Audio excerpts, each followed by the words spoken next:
¿Qué tal? Bienvenidos a la emisión central de Noticias RCN. En nuestra tele son las 6:30 en la costa este de los Estados Unidos. Aquí están las noticias del momento. Investigación holandesa confirma que avión de Malaysia Airlines en Ucrania fue derribado por impacto de un misil soviético. 298 personas que iban a bordo murieron. Críticas al Papa Francisco dentro del Sínodo de la Familia. 13 cardenales firmaron carta en la que se oponen a posible aprobación de cambios en temas como el matrimonio gay o el divorcio. Esta noche se realizará el primer debate presidencial entre los candidatos demócratas. Intentarán acorralar y atajar a Hillary Clinton, favorita en las encuestas. Días difíciles para la oposición en Venezuela. Abogados de Leopoldo López apelarán la sentencia de 13 años y 9 meses de prisión. Manuel Rosales, exiliado en Perú, dijo que regresará a Caracas mañana y el chavismo advirtió que lo apresará. Y las autoridades del sur de la Florida emiten alerta por tiburones aquí en las playas de Miami Beach. Un grupo de más de 100 tiburones fue visto muy cerca de la zona turística. La multinacional belga AB InBev y la británica SABMiller firman principio de acuerdo para crear la mayor cervecera del mundo. La negociación llegaría a más de 102.500 millones de euros. Noticias RCN con Juan Eduardo Jaramillo.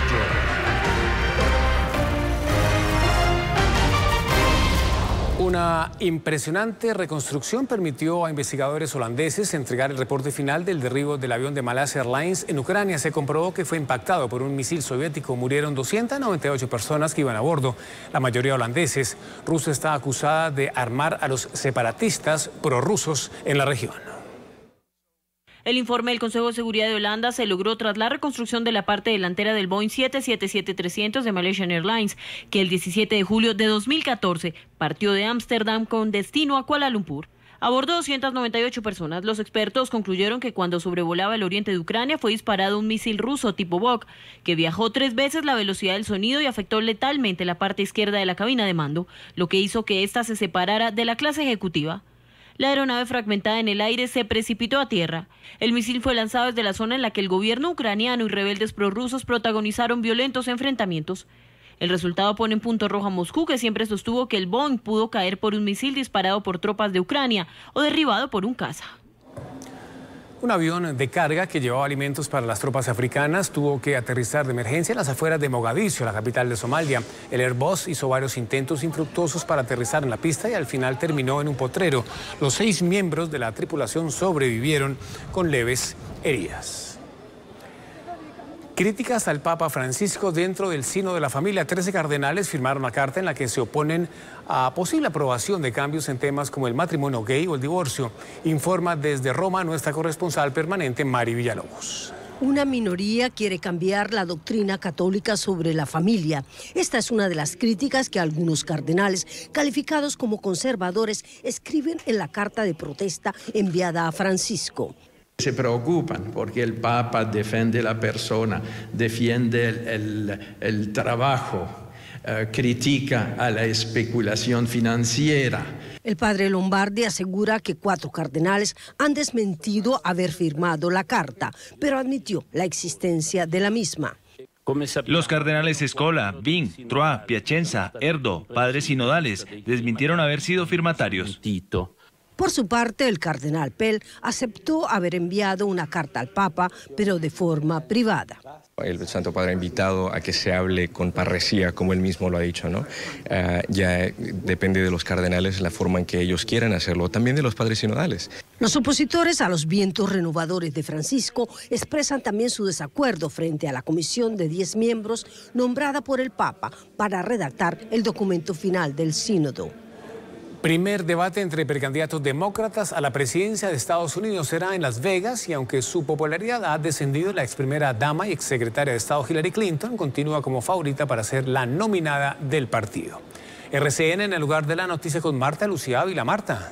El debate se llevará a cabo en un reconocido hotel de Las Vegas. Comenzará a las 8:30 de la noche, 7:30 en Colombia. Participarán los 5 candidatos demócratas que han oficializado su aspiración, pero los organizadores CNN y Facebook tendrán listas 6 sillas, pues no pierden las esperanzas de que a última hora y de sorpresa llegue el vicepresidente Joe Biden.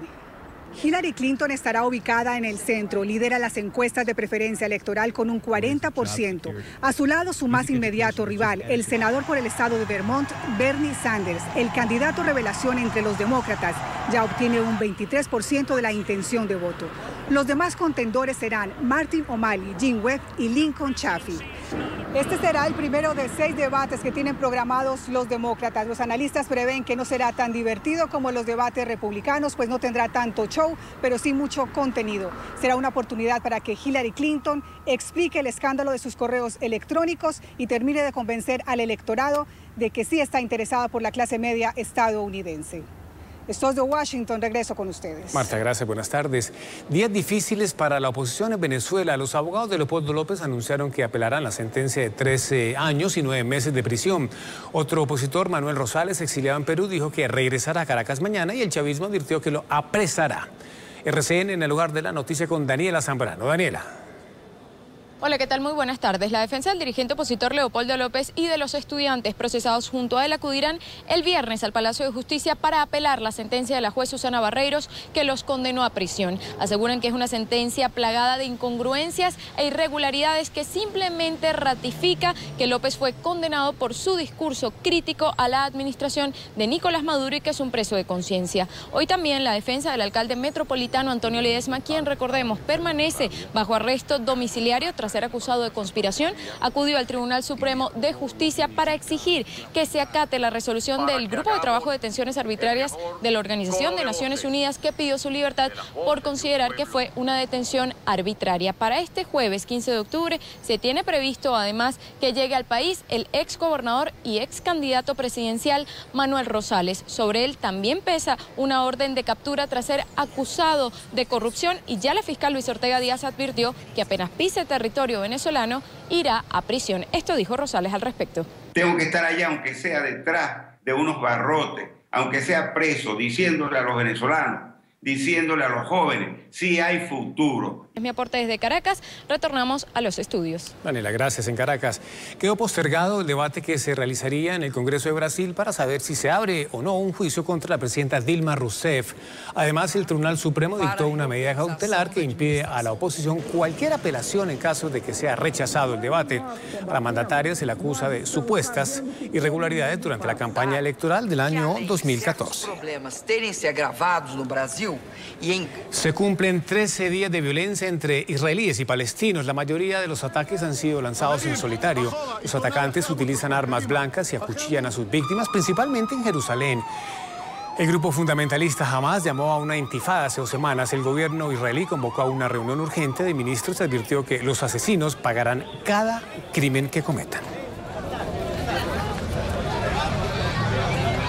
La presencia inusual de tiburones y mantarrayas en las playas de la Florida preocupa a las autoridades. Cadenas de televisión reportaron demasiada cercanía de estos animales a las zonas de bañistas. RCN en el lugar de la noticia con Orlando Guerrero. Orlando, en Miami.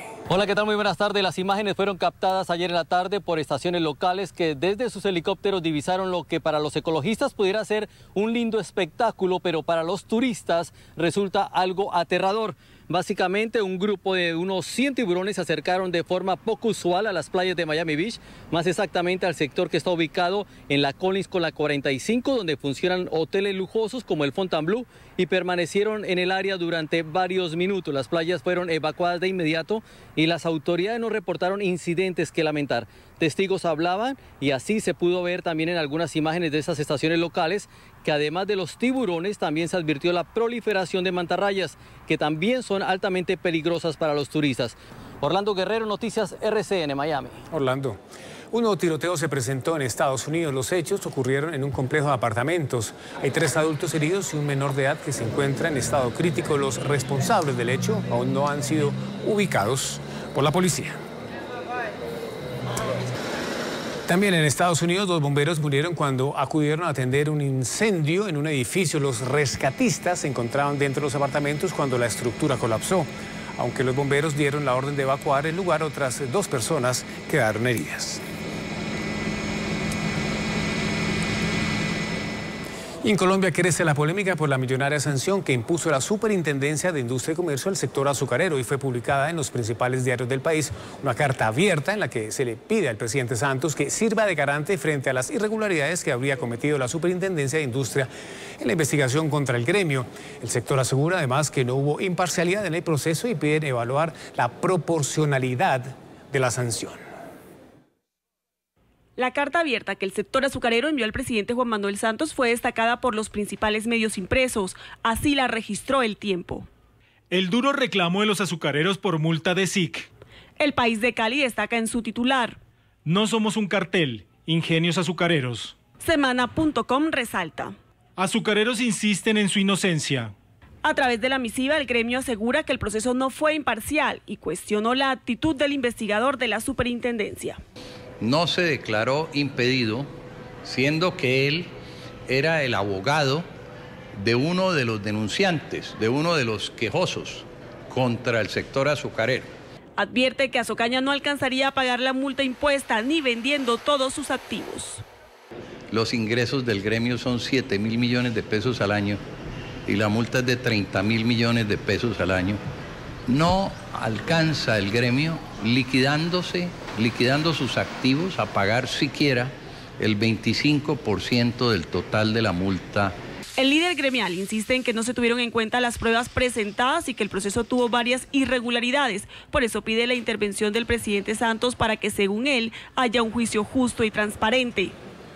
El Sindicato de Trabajadores de la Industria Nacional Agropecuaria Sintrainagro, del que hacen parte 4.000 corteros de caña, rechazó la multa impuesta por la superintendencia contra los productores azucareros. En un comunicado advierte que con esta decisión la superintendencia de industria busca llevar a la quiebra al sector y entregarle tanto al mercado interno como los nichos de exportaciones de los ingenios del Valle a sus competidores internacionales. En el comunicado, Sintrainagro expresó que, abro comillas, estas conductas del presidente Santos se explican por su decisión servil de adherir al último acuerdo comercial promovido por Estados Unidos, del que participan potencias como Australia, quienes reclaman apertura de los mercados de los países participantes, cierro comillas. El Comité Intergremial del Valle del Cauca se unió a las voces de protesta contra la millonaria multa en contra de los azucareros. Advirtió que el sector productivo de la región rechaza que se ponga en riesgo la estabilidad social y económica del suroccidente de Colombia. En el comunicado señalan, la SIC impone una sanción confiscatoria que llevaría al cierre de varios ingenios con el consiguiente impacto en el empleo, las rentas para los municipios y todo el encadenamiento productivo. Cierro comillas. Además, el Comité Intergremial del Valle del Cauca le solicitó al Gobierno Nacional considerar el impacto socioeconómico que genera una sanción de este tipo y evaluar la proporcionalidad de la misma.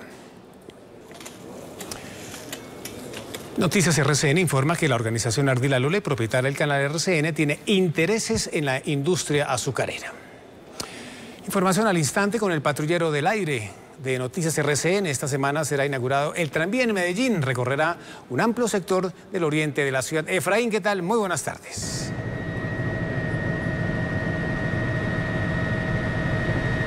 Pues aquí continuamos en la capital de la montaña. Y es que hoy queremos mostrarles a ustedes parte del orgullo antioqueño, que es el sistema de transporte masivo. Miren, les vamos a mostrar, rodemos estas imágenes, por favor. Perfecto, miren, estamos encima de los tranvías, los famosos tranvías que ahora le brindarán servicio al oriente de la capital antioqueña. Estos están en el sector de Ayacucho. El tranvía tendrá un trazado de 4.3 kilómetros de longitud. Se inician del sector de San Antonio y se prolongan hasta acá. No pudimos ir a San Antonio porque hay mucho tráfico aéreo y la torre de control no lo permitió. Este sistema masivo se conectará con 2 cables aéreos y transportará 350.000 personas diariamente. Este sistema es de 710.000 millones de pesos. Comenzaron en abril del 2013 y ahora en octubre del 2015 estarán estrenando. Información en vivo y en directo desde el Patrullero del Aire. Efraín, gracias. Buen vuelo en Medellín. Se confirma uno de los negocios del año. La multinacional belga AB InBev y la británica SABMiller llegaron a un principio de acuerdo para crear la mayor cervecera del mundo. La negociación, considera la tercera fusión más importante del mundo, llegaría a más de 102.500 millones de euros. Con la unión de estos dos gigantes, una de cada 3 cervezas que se consuman en el mundo será fabricada por este grupo. Este hombre de 62 años sobrevivió 6 días en un desierto de Australia alimentándose únicamente con hormigas.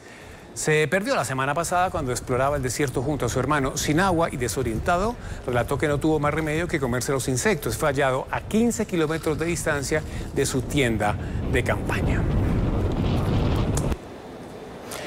Y miren esto, así condujo un hombre de 31 años por las calles de San Pedro de la Paz en Chile. A pesar de que el tráfico no lo dejaba avanzar a gran velocidad, buscó atajos y se subió a los andenes para sobrepasar con su camión otros carros.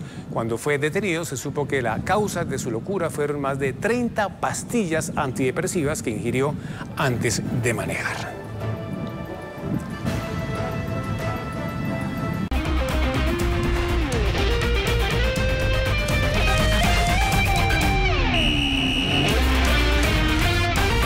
Hola, muy buenas noches, bienvenidos a los deportes. Un histórico del fútbol del viejo continente se queda por fuera de la Eurocopa de Naciones que se disputará el próximo año en Francia. Holanda cayó en casa y quedó por fuera. Croacia ingresó en la última jornada, al igual que Turquía.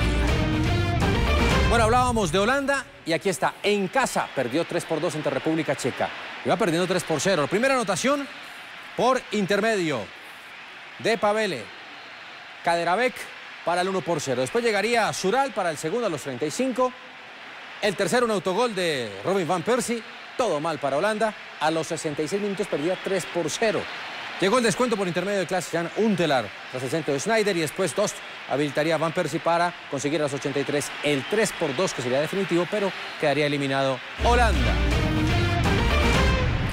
Turquía, con este gol a los 89 minutos, generaría la alegría en ese país.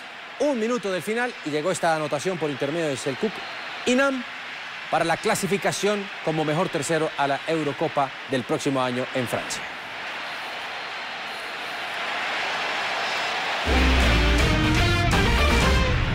Y Bélgica superó 3-1 a Israel como local. La primera anotación a los 64 minutos. Dries Martin conseguiría el 1-0 para los belgas. El segundo, tiro libre. Kevin De Bruyne pica el balón, superando al portero Marchiano para el 2-0 a los 84. Eden Hazard, el hombre del Chelsea, conseguiría, aquí solo apareció, para definir con pierna derecha el 3-0. Y 2 minutos más tarde llegaría el descuento para Israel por intermedio de Tomer Hemed. Ganó Bélgica 3-1 como local. El delantero del Real Madrid, Cristiano Ronaldo, estuvo hoy de celebración. El portugués recibió su 4ª bota de oro como el máximo goleador de las ligas europeas. El delantero del Madrid recibió su 4ª bota de oro por ser el artillero más temido de las ligas en el viejo continente. Sé que soy el único que tiene 4 botas, pero quiero más, quiero la 5ª, la 6ª si posible. 48 celebraciones y ahora quiere más. Queremos ganar la Liga, la Champions si posible, la Copa, obviamente, porque sin estos trofeos, pues estos trofeos individuales no son posibles. Cristiano, goleador histórico de la Casa Blanca, que además colecciona botines dorados. Bueno, cambiamos de deporte. Sorpresa en el Master 1000 de Shanghái. Roger Federer cayó en segunda ronda. Albert Ramos fue el protagonista de la jornada de la segunda en canchas asiáticas. Superando a este hombre, sí, a Roger Federer en 3 sets. El primero 7-6, un tiebreak de 7-4 para el español, número 70 del escalafón mundial y quien venía de la fase de clasificación ante el hoy 3 del ranking, Roger Federer. El segundo para el suizo 6-2 y en el tercero 6-3 para el triunfo luego de 2 horas y 5 minutos para este hombre, Albert Ramos, que elimina a Roger Federer en segunda ronda del Masters 1000 de Shanghái. Todo en deportes, Juan Eduardo. Muy amable, señor. Chop Town presenta un nuevo sencillo con el que explora el sonido pop luego de recibir la 4ª nominación por parte de la Academia y Ciencias de la Grabación Grammy en la categoría Mejor Álbum Fusión Tropical con el CD, el mismo. Aquí está. La agrupación Chop Town recibió el disco de platino en Colombia y está nominada a los premios Latin Grammy 2015 con su álbum El Mismo. Eso es un orgullo para nosotros, una motivación a eso que empezó desde un cuartico, uno componiendo y haciendo música, y ya donde vamos. Ellos están trabajando en varios proyectos como Chucky Films. como armar casi que una formación transdisciplinar dentro del medio artístico, dentro del séptimo arte y la realización audiovisual. También recordaron a Celia Cruz, quien fue parte fundamental en su carrera. La primera canción que creo que canté es una canción que se llama Ritmo, Tambor y Flores, de Celia Cruz, que la canté en una comparsa en Condoto cuando tenía como 8 años. Desde el día en que te fuiste es el cuarto sencillo que lanzan del álbum El Mismo y es la primera canción que habla del desamor. Desde el día en que te fuiste, mi teléfono jamás sonó. Esperaba una llamada, pero veo que no te alcanzó. Mi teléfono jamás sonó. Esperaba una llamada, pero veo que no te alcanzó. Y desde el día en que te fuiste, no he vuelto a escuchar tu voz. Esperaba que llamara, pero veo que no te alcanzó. En mi cama, el celular sonó a darme la última llamada. Nos vamos hasta aquí la emisión central de Noticias RC por nuestra tele. Una feliz noche para todos. Un abrazo.